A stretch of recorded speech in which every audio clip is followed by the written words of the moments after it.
여러분 안녕하십니까? GNU 뉴스입니다. 학교를 다니다 보면 예상치 못한 곳에서 불편함을 느끼곤 하는데요. 교내 곳곳에 존재하는 불편 사항과 그 이유까지 인재영 기자가 준비했습니다.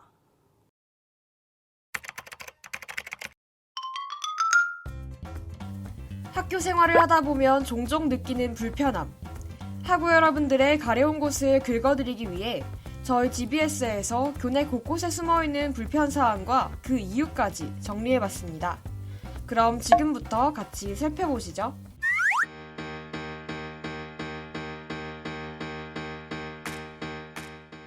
네, 첫 번째 불편사항은 교내 편의점에서는 왜 비상약을 팔지 않는가인데요. 교내 편의점은 24시간 운영될 수 없기 때문에 규정상 감기약을 팔 수 없다는 입장입니다. 교내 보건소를 방문하면 무료로 비상약품을 받을 수 있다고 하니 보건소에 들러 자신에게 필요한 약품을 받는 것이 하나의 해결 방안이 될 수 있을 것 같습니다.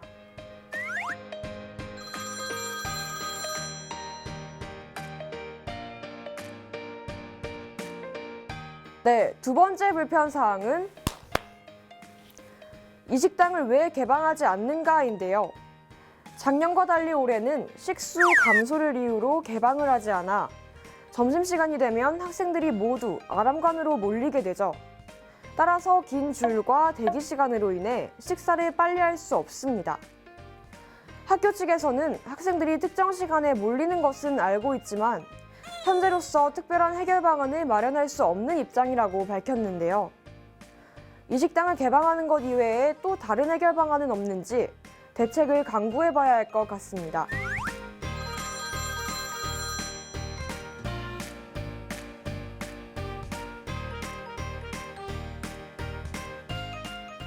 네, 마지막 불편사항은 교내에는 왜 자전거 도로가 없는가인데요.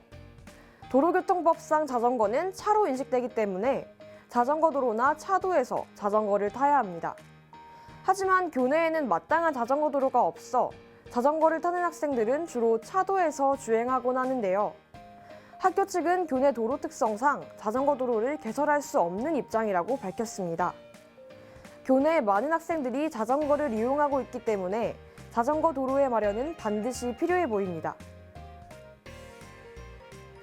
학우 여러분들이 간지럽히는 교내 곳곳의 불편사항들과 그 이유를 정리해봤는데요. 여러분들의 간지러움이 완벽히 해소되는 그날이 올 때까지 대신 물어봐드립니다는 계속됩니다. 지금까지 GBS 인재현이었습니다. 학우분들은 숨 쉬는 것이 두려울 정도로 뿌옇고 흐린 하늘을 보신 적 있으신가요? 이 현상은 중국에서 불어온 미세먼지가 원인이라고 합니다. 미세먼지에 대해 저희 GBS가 알려드리겠습니다. 요즘 길을 걷다 보면 하늘이 뽀얗게 보인다거나 목이 아프다거나 피부가 따갑다고 느껴지지 않니? 이 모든 현상은 요즘 온 대기를 뒤덮은 미세먼지가 원인인데 우리 GBS에서 봄에 찾아온 불청객인 미세먼지에 대해 알려줄게. 먼저 미세먼지란 대기 중에 떠다니는 입자 크기가 매우 작은 먼지를 말해. 크기가 우리 머리카락 지름의 약 5분의 1에서 7분의 1 밖에 되지 않는다고 하니 어느 정도인진 알겠지? 이 미세먼지는 흙먼지나 식물의 꽃가루 등에 의해 발생하기도 하지만 석탄, 석유 등의 화석 연료를 태울 때나 공장, 자동차 등의 배출가스에서 가장 많이 발생해. 이제 이런 미세먼지로 인해 발생할 수 있는 문제에 대해 알려줄게.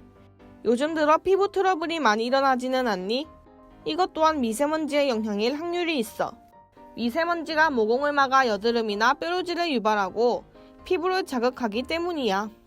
그리고 미세먼지가 기관지에 쌓이게 되면 가래가 생기고 기침이 잦아지는 현상이 발생하기도 해. 그렇다면 미세먼지로 발생하는 문제를 우리가 쉽게 예방하는 방법은 무엇이 있을까? 첫 번째로는 물을 수시로 마셔야 한다는 거야.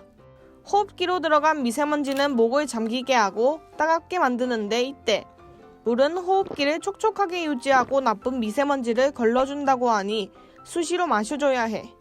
두 번째로는 손 씻기, 세안, 양치를 꼼꼼히 해야 해. 특히 예민하고 약한 피부의 소유자는 외출 후 곧바로 샤워하고 세안도 더 꼼꼼히 해야 한다고 하니 주의하길 바라. 세 번째로는 과일, 채소 등을 섭취해야 해. 과일, 채소에는 미세먼지의 중금속이 체내에 축적되는 것을 막아주는 효과가 있기 때문이야.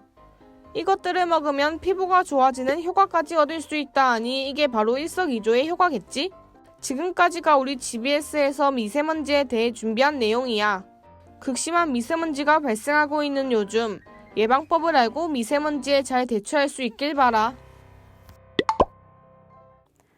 다음은 GNU 뉴스 주요 단신입니다. 국립경상대학교는 4월 16일 오전 대학본부 상황실에서 제1회 사진기록물 수집공모전 시상식을 개최했다고 밝혔습니다. 경상대학교 기록관은 지난해 10월 23일부터 올해 3월 5일까지 당신의 사진이 경상대학교의 역사가 됩니다라는 주제로 사진기록물 수집공모전을 진행했습니다. 이번 공모전에서는 사진기록물 1,500여 점을 수집해 10명을 우수상으로 선정했습니다. 국립경상대학교 대외협력본부는 경상대학교 외국인 유학생회가 주최하는 외국인 유학생회 국제문화 엑스포를 4월 21일 오후 2시 남명학관 남명홀에서 개최했다고 밝혔습니다. 경상대학교 대외협력본부에 따르면 국제문화 엑스포는 각국의 문화, 음식, 전통에 관한 콘텐츠를 한국인과 외국인 유학생들, 기타 외국인들에게 알림으로써 외국인과 한국인 간의 이해와 친밀감을 높이기 위해 열린 행사입니다. 국립경상대학교는 유영민 과학기술정보통신부 장관이 4월 13일 오후 2시 경상대학교를 내방했다고 밝혔습니다. 유영민 장관은 이날 경상대학교를 내방해 이상경 총장과의 환담, 우수 연구자와의 간담회, 교직원, 대학원생 등을 대상으로 한 특강 등의 일정을 소화했습니다. 오후 2시 30분부터 1시간 20분 동안 대경학술관에서 마련된 특강의 주제는 5G로 열어가는 4차 산업혁명으로 교수, 직원과 학생 등 300여 명이 참석하여 열기를 띄웠습니다. 국립경상대학교 수산식품산업화 기술지원센터는 근해 통발수협과 공동으로 근해에서 통발어업으로 생산되는 어종의 고부가가치 상용화를 위한 발전 방안을 모색하기 위해 4월 10일 근해 통발수협 회의실에서 MOU를 체결했습니다. 말과 글에는 온도가 있다. 언어의 온도라는 책에 나온 한 문장입니다. 언어로 누군가의 마음을 녹이기도 또 얼리기도 한다는데요. 여러분의 언어의 온도는 몇 도인가요? 뉴스 마칩니다. 고맙습니다.